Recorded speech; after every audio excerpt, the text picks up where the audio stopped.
ngi jéggalu nag. français dinañ nga jël ko tuuti français tuuti français. Je rappelle rapidement en français parce que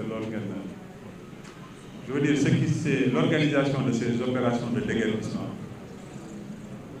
ont été faites en toute intelligence avec tous les acteurs concernés par ce type d'opération, qui sont des opérations pour réhabiliter le cadre de vie, des opérations pour assurer la fluidité de la circulation, mais souvent des opérations liées à des questions de sécurité.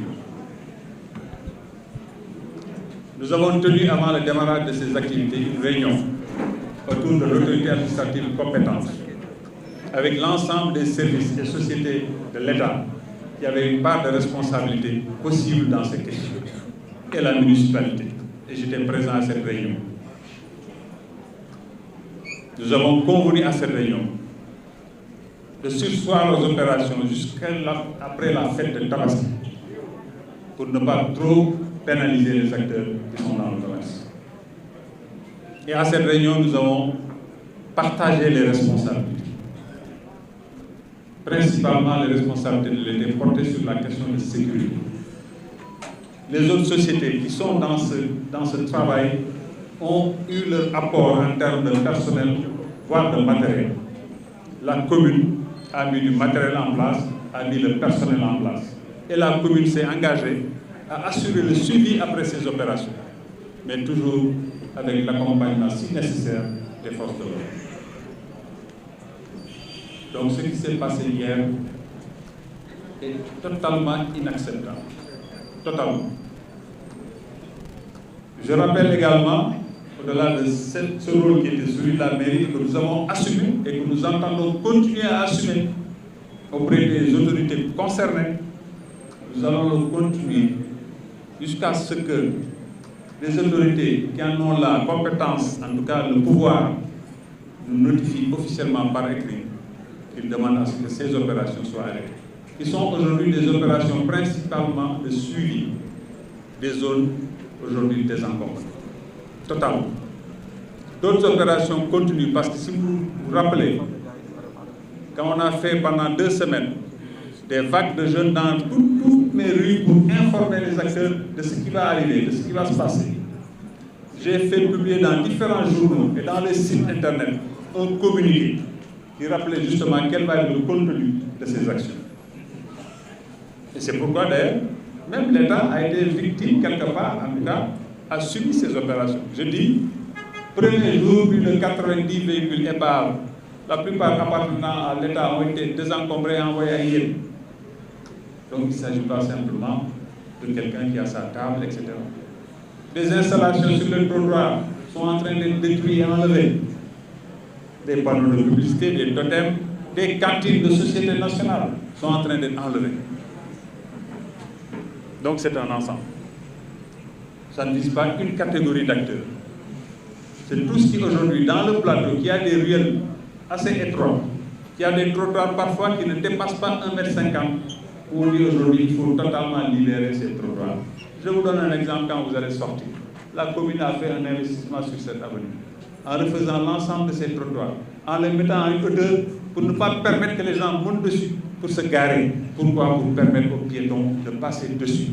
Cette avenue, c'est des centaines, peut-être des milliers d'élèves et d'étudiants qui l'empruntent quotidiennement. Mettez-vous aux fenêtres. Vous voyez aujourd'hui, moi je suis heureux de les voir marcher sur le trottoir et pas sur la chaussée. C'est ce travail que nous sommes en train de faire et à la demande de nos populations. Les sites concernés principalement aujourd'hui, le site qui aurait pu poser un problème principalement, c'est Petersen. Mais Petersen, du rond-point aux allées Papagay-Fall et les autres ruelles, mais l'État, pour les besoins du BRT, a désencombré tout le monde. Mais tout ce qui était, que j'entends aujourd'hui hurler, l'État, avant de les désencombrer avec le CETUD et la Banque mondiale, les a indemnisés et a même acheté dans le centre commercial Félix Eboué des places pour des ambulants. Donc cela aujourd'hui, on ne peut plus parler d'eux. Parce que ce qu'on dit souvent, il faut nous proposer une solution avant, cela a été fait. Si je quitte là-bas, je viens à Sandaga, le rond-point Les avenues ne peuvent pas être un marché, ce n'est pas un marché. Le marché Sandaga, désaffecté depuis 2013, ça fait combien d'années?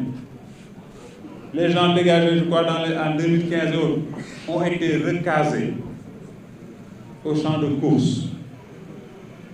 Et je te dis ici, l'entreprise m'entend, ce qui a construit le champ de course vient de mon chantier de Petersen. Les plaques, les tôles, machin étaient chargés de Petersen, envoyés sur des camions jusqu'à ce que je les découvre et que je mette des gens là-bas pour s'y opposer physiquement. C'est ça qui a construit le champ de course, sur le dos du plateau.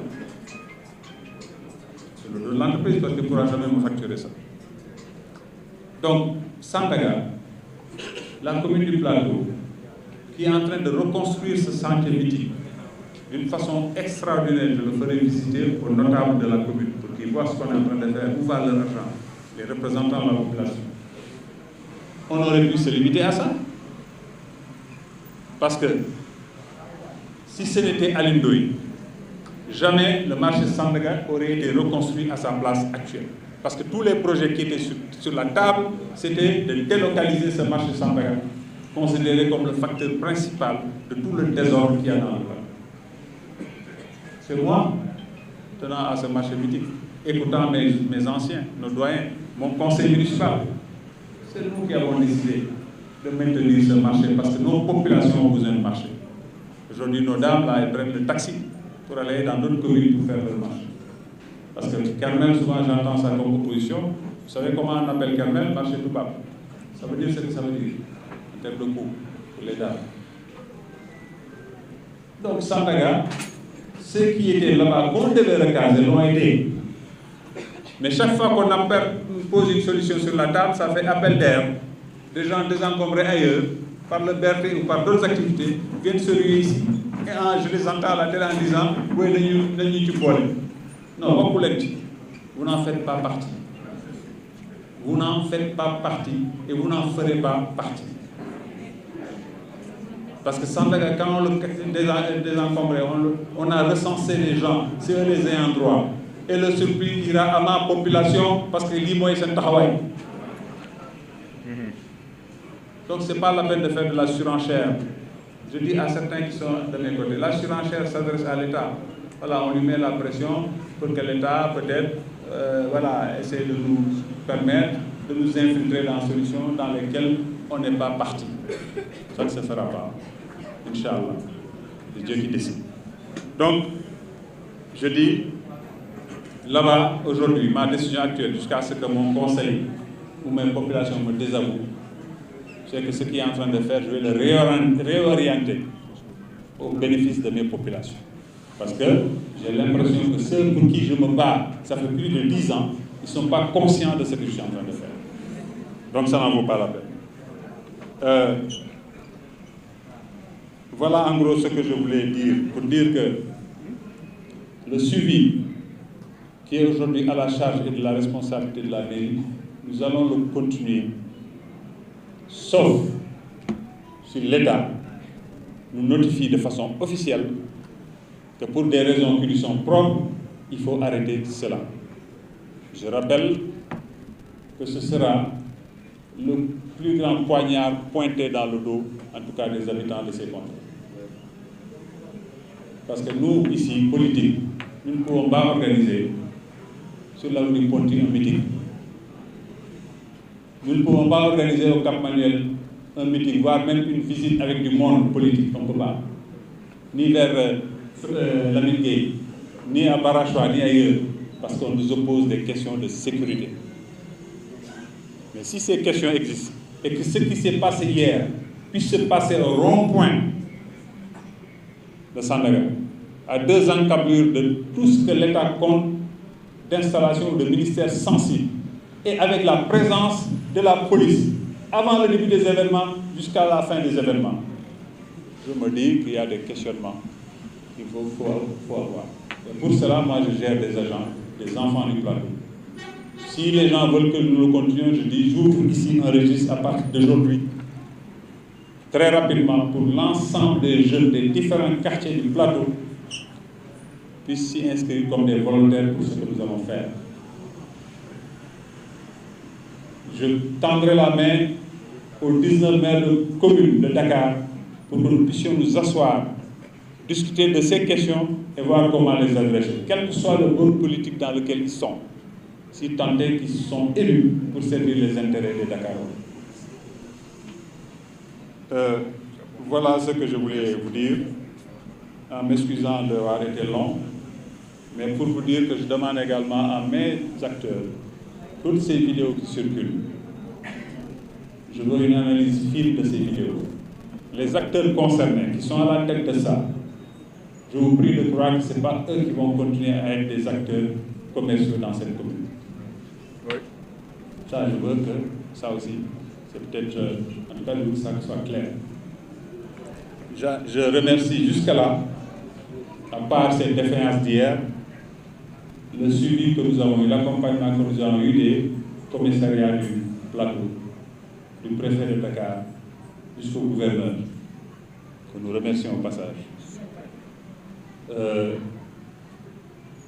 Au moment où je parle, ce que nous avons arrêté autour d'une table, c'est que nous devons nous assurer le suivi, avec à chaque fois que c'est nécessaire, l'accompagnement de la police. Et nous allons le continuer jusqu'à instruction contraire. Voilà, chers amis, ce que je tenais à vous dire. Merci beaucoup. jërëjëf ñu ngi sant képp koo xam ne teew na fi rek muy suñu